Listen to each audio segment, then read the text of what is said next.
Is there any unexplored land left on this earth that might appeal to adventurous young Americans? Yes, there is. And not up around the North Pole, because it's getting crowded up there now, because they find out it's really usable, not only to live in, but militarily. But strangely enough, there's left in the world today an area as big as the United States that's never been seen by a human being. And that's beyond the pole on the other side of the South Pole from Middle America. And I think it's quite astonishing. I think it's quite astonishing. I think it's quite astonishing. Okay guys, so this is the Impossible Channel. We're going to be talking about the Flat Earth right now, and I think Flat Earthers are just going to love this. There's a map that has been discovered. It's a 1,000-year-old map. It was discovered in 1907, and this is like real hard evidence that what Admiral Byrd was talking about is true. Okay, so if you for instance take the example that the Earth is flat and the South Pole is actually a barrier, a round barrier that keeps us from getting out of this place we live in to reaching these other islands or countries, you know, it would make a lot of sense. And would this be the country that Admiral Byrd is talking about?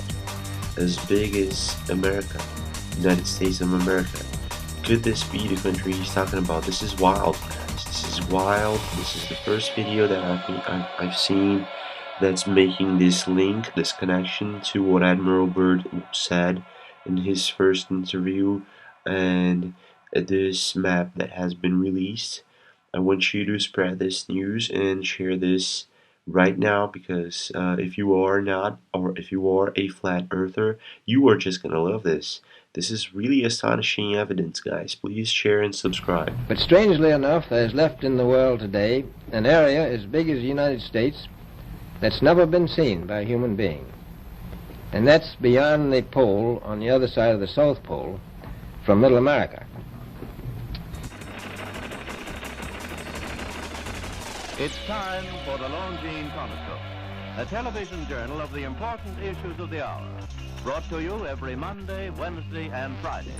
A presentation of the Longines Wittnauer Watch Company, maker of Longines, the world's most honored watch, and Wittnauer, distinguished companion to the world-honored Longines. Good evening, this is Frank Knight. May I introduce our co-editors for this edition of the Longines Chronoscope? Larry Lasser, CBS News correspondent, and Kenneth Crawford, National Affairs Editor of Newsweek magazine. Our very distinguished guest for this evening is Admiral Richard E. Byrd. The North Pole used to be a no man's land, but these are the days when, by buying a ticket on a commercial airliner, you can fly across the North Pole and drink a cocktail at the same time. You know, only 60 or more years ago, about 35 years ago, our guest tonight found out whether there was any land north of the North American continent.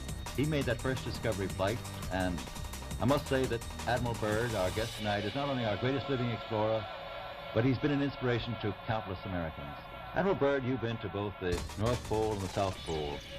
Is there any unexplored land left on this earth that might appeal to adventurous young Americans? Yes, there is.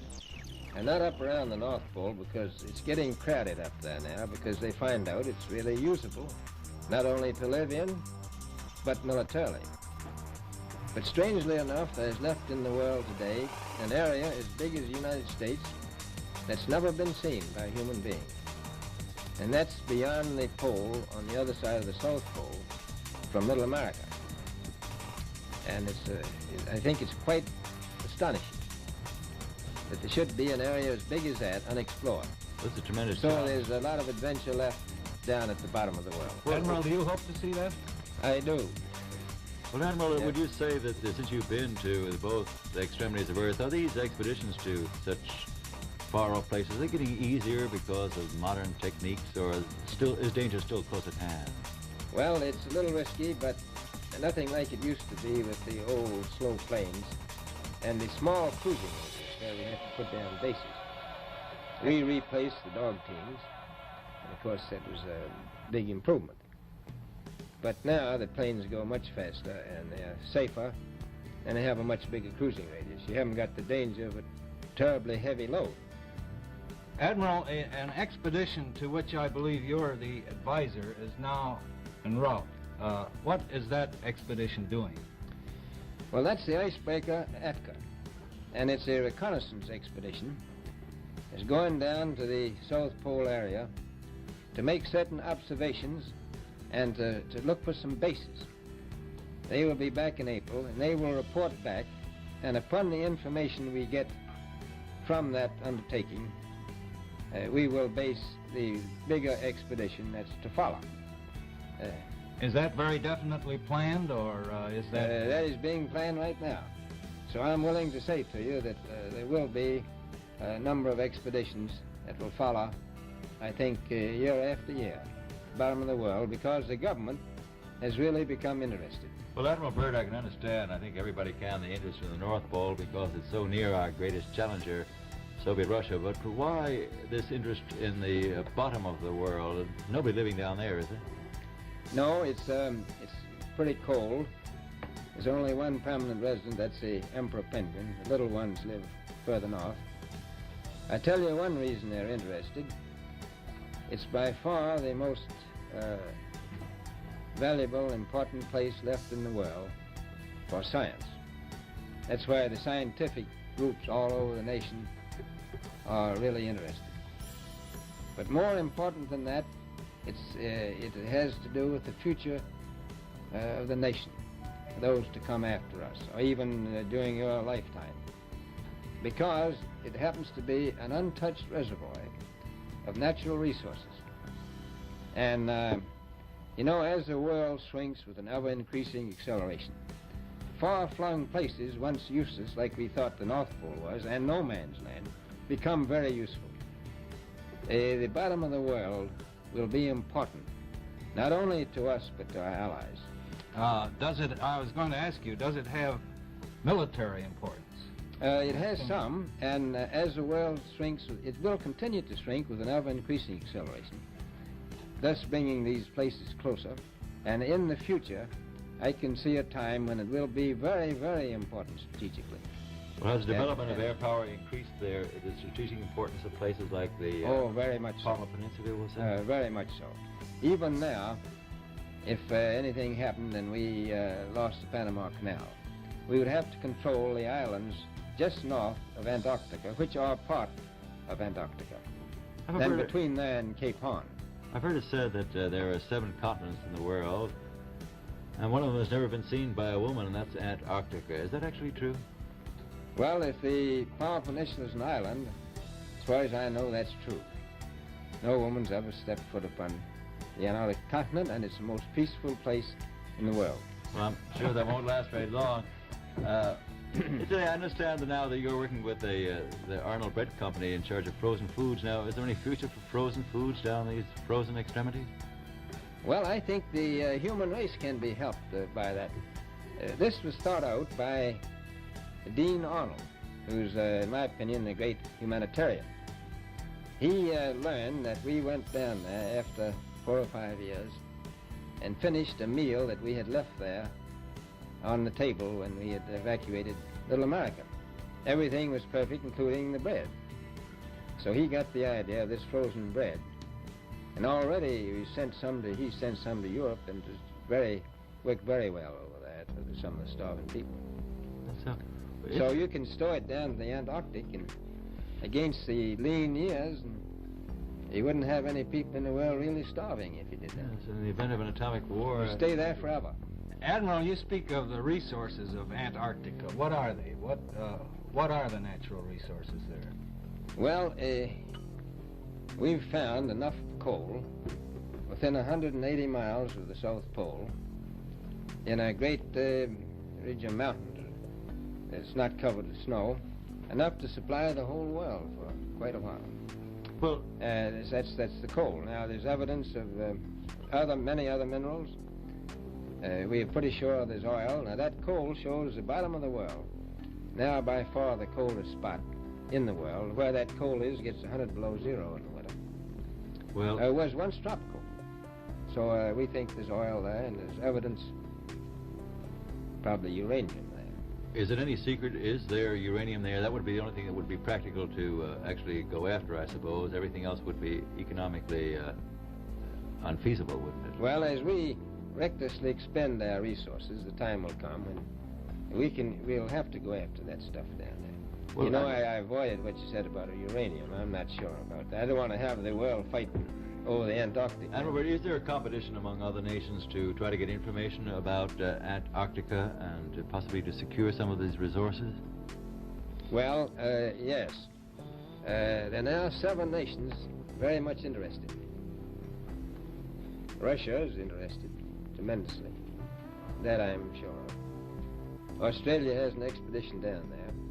The Argentine, the Chile, New Zealand, Britain, and so on. Now, you can understand those people down there being interested because they live down there. The New Zealanders, the Argentinians, the Chileans, and Australians. And so we don't do much about claiming anything. Admiral, you make it sound a little crowded. Are there that many expeditions now there or en route there? Well, you know, as I said, it's the most peaceful place in the world, but I don't think it will be for long because of this intense interest on the part of other nations and this nation. Well, Admiral Byrd, are private expeditions a thing of the past? Is expedition and exploration, making expedition and exploration now purely a government function because of the tremendous no, cost? I don't think so. I think down south it may be more or less a thing of the past, but not other expeditions that go there. A lot of them go north now. This latest expedition now on the way is a government expedition, I take it. Yes, that's the government. Admiral, may I ask you, is there a great difference between the top of the world and the bottom of the world? There is. Now, the North Pole is the center of an ocean 10,000 feet deep. The South Pole, the center of a plateau, 10,000 feet high. The North Polar Sea is surrounded by continents that are slightly frozen. The Antarctic continent is surrounded by a belt of ice, frozen seas of at least 1,200 miles thick. Now, the South is a plateau. It gets, in some places, 14,000 feet up. I've been over areas about 13,000. And it's a little bit chilly up there. So there's that big difference between the top and bottom of the world. The North really isn't very cold up there on the Arctic Ocean. Compared to the South. Admiral Byrd, we often hear it said that our young Americans now aren't as hardy as their forefathers. Do you think that Americans do measure up to the standards, the physical standards and morale standards of the past? I do. I don't believe that. I think they're just as hardy. Well, what would you say was the most valuable factor on an expedition? Is it morale, or physical courage, or is it sheer equipment? Well, I've always thought that loyalty was by far the most important trait. The British told me that when I first went down in 28, I couldn't possibly get through the winter night without a mutiny if I took more than 20 men. But to serve science, I had to take 42 men. Then I took 56 the next time, and so on. So, and I did find that loyalty was the most important thing during the winter night when it's very hard on your nerves. I think that's best trait. Well, that's a very valuable characteristic at any time. Well, thank you very much, Admiral Byrd. It's been a great pleasure to have you here tonight. It's a pleasure to be with you. The opinions expressed on the Longines Chronoscope were those of the speakers. The editorial board for this edition of the Longines Chronoscope was Larry LeSueur and Kenneth Crawford.